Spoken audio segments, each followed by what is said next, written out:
ടിപ്സിലേക്ക് എല്ലാവർക്കും സ്വാഗതം. ഇന്ന് നമ്മൾ തയ്യാറാക്കുന്നത് 1 കപ്പ് റവയും ബാക്കി വന്ന ദോശമാവും കൊണ്ട് വളരെ ടേസ്റ്റി ആയിട്ടുള്ള ഒരു ബ്രേക്ക്ഫാസ്റ്റ് ആണ്. അതിനായിട്ട് നമ്മളിവിടെ 1 കപ്പ് റവ ഒരു പാത്രത്തിലേക്ക് ഇട്ട് കൊടുക്കുന്നുണ്ട്. ഇതിലേക്ക് 1 കപ്പ് വെള്ളം ഒഴിച്ച് നന്നായി ഒന്ന് മിക്സ് ചെയ്ത് ഒരു 10 മിനിറ്റ് റെസ്റ്റ് ചെയ്യാൻ വയ്ക്കാം. 10 മിനിറ്റിന് ശേഷം റവയെല്ലാം നന്നായി കുതിർന്നു വന്നിട്ടുണ്ട്. ഇനി നമുക്ക് ഈ റവയെ ഒരു മിക്സി ജാറിലേക്ക് ഇട്ട് കൊടുക്കാം. പിന്നെ നമ്മൾ ഇതിലേക്ക് ചേർക്കുന്നത് ഒരു 1/4 കപ്പ് ദോശമാവാണ്. ഇതിപ്പോൾ നമ്മൾ രാവിലെ ദോശ ഉണ്ടാക്കിയ മാവിൻ്റെ ബാക്കിയാണ് കേട്ടോ. പിന്നെ 1/2 കപ്പ് ചോറ് ചേർക്കാം. 1/4 കപ്പ് തേങ്ങ ചിരകിയത് കൂടി ചേർത്ത ശേഷം ഇതിലേക്ക് 1/4 ടീസ്പൂണിൻ്റെ പകുതി ജീരകം ചേർക്കാം. പിന്നെ ഒരു 4-5 ചെറിയുള്ളി എടുത്തിട്ടുണ്ട്. ഇതൊന്ന് ചെറുതായി കട്ട് ചെയ്തിട്ട് കൊടുക്കുന്നുണ്ട്. എന്നിട്ട് ഒരു 1/2 കപ്പ് വെള്ളം കൂടി ഒഴിച്ച് 1 ടീസ്പൂൺ പഞ്ചസാര കൂടി ചേർത്തിട്ട് നല്ല പോലെ അരച്ചെടുത്തിട്ട് വരാം.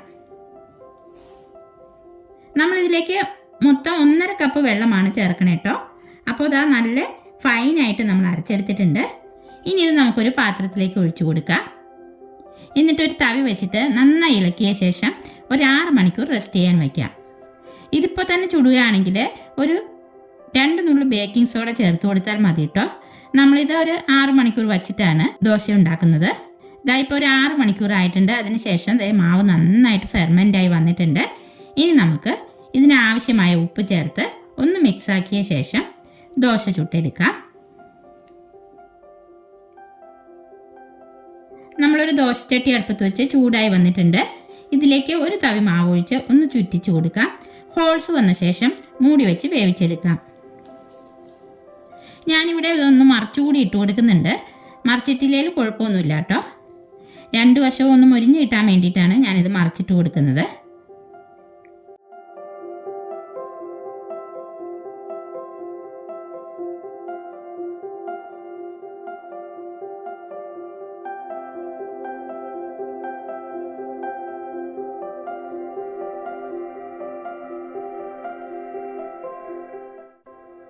അങ്ങനെ നമ്മുടെ അടിപൊളി ദോശ ഇവിടെ റെഡി ആയിട്ടുണ്ട്.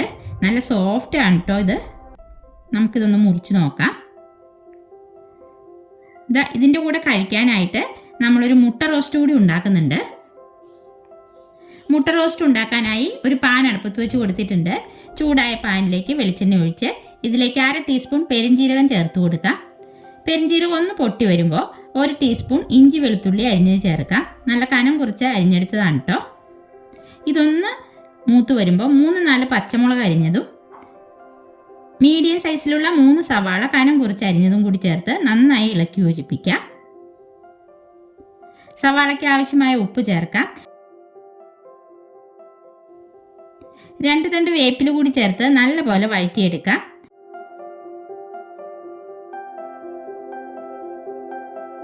ഒരു 1/2 ടീസ്പൂൺ മഞ്ഞൾപ്പൊടിയും 1/4 ടീസ്പൂൺ കുരുമുളക് പൊടിയും കൂടി ചേർത്ത് കൊടുക്കുന്നുണ്ട്.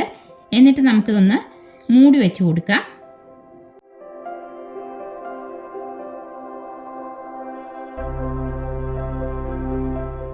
നമ്മളിവിടെ ഈ മുട്ട റോസ്റ്റിനായിട്ട് 3 മുട്ട പുഴുങ്ങിയെടുത്തിട്ടുണ്ട്. നമുക്കിതൊരു നൂല് കൊണ്ട് ഒന്ന് കട്ട് ചെയ്തെടുക്കാം. നൂല് കൊണ്ട് കട്ട് ചെയ്യുന്നത് ഇതിൻ്റെ മഞ്ഞക്കരു പൊടിഞ്ഞു പോകാതിരിക്കാനാണ് കേട്ടോ. പിന്നെ ഒരു പാൻ അടുപ്പത്ത് വെച്ച് ലോ ഫ്ലെയിമിൽ വെച്ച് കൊടുത്ത ശേഷം 1 സ്പൂൺ വെളിച്ചെണ്ണ ഒഴിച്ചു കൊടുക്കാം. ഇതിലേക്ക് 1/2 സ്പൂൺ മുളക് പൊടി ചേർത്ത് 1 നുള്ളു ഉപ്പും കൂടി ചേർത്തിട്ട് ഒന്ന് മിക്സാക്കി നമ്മൾ മുറിച്ച് വെച്ചേക്കുന്ന മുട്ട ചേർത്ത് നല്ലപോലെ ഒന്ന് ഇളക്കിയെടുക്കാം. പൊടി കരിഞ്ഞു പോകാതെ വേണം കേട്ടോ ഇത് ചെയ്തെടുക്കാനായിട്ട്.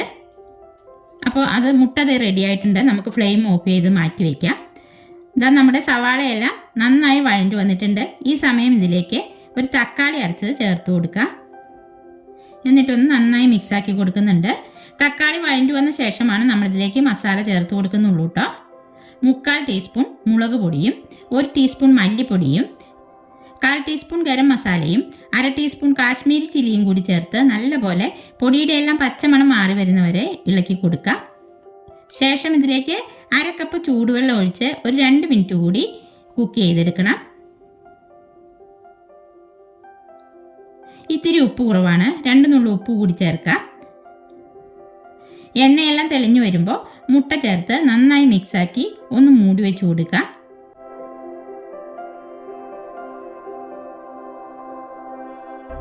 നമ്മളിതിലേക്ക് അല്പം മല്ലിയില ചേർത്ത് കൊടുത്തിരുന്ന്. മല്ലിയില ചേർക്കുമ്പോൾ പ്രത്യേക ഒരു ടേസ്റ്റാണ് കേട്ടോ. അങ്ങനെ നമ്മുടെ കിടിലൻ മുട്ട റോസ്റ്റ് ഇവിടെ റെഡി ആയിട്ടുണ്ട്. ചോറിൻ്റെ കൂടെയോ അപ്പത്തിൻ്റെ കൂടെയോ എന്തിൻ്റെ കൂടെ കഴിക്കാനും ഇത് അടിപൊളി ടേസ്റ്റാണ് കേട്ടോ. അപ്പോൾ ഇന്നത്തെ നമ്മുടെ വെറൈറ്റി അപ്പവും മുട്ട റോസ്റ്റും എല്ലാവർക്കും ഇഷ്ടപ്പെട്ടെങ്കിൽ ലൈക്ക് ചെയ്യാനും ഷെയർ ചെയ്യാനും സബ്സ്ക്രൈബ് ചെയ്യാനും മറക്കല്ലേ. അടുത്ത വീഡിയോയിൽ നമുക്ക് വീണ്ടും കാണാം.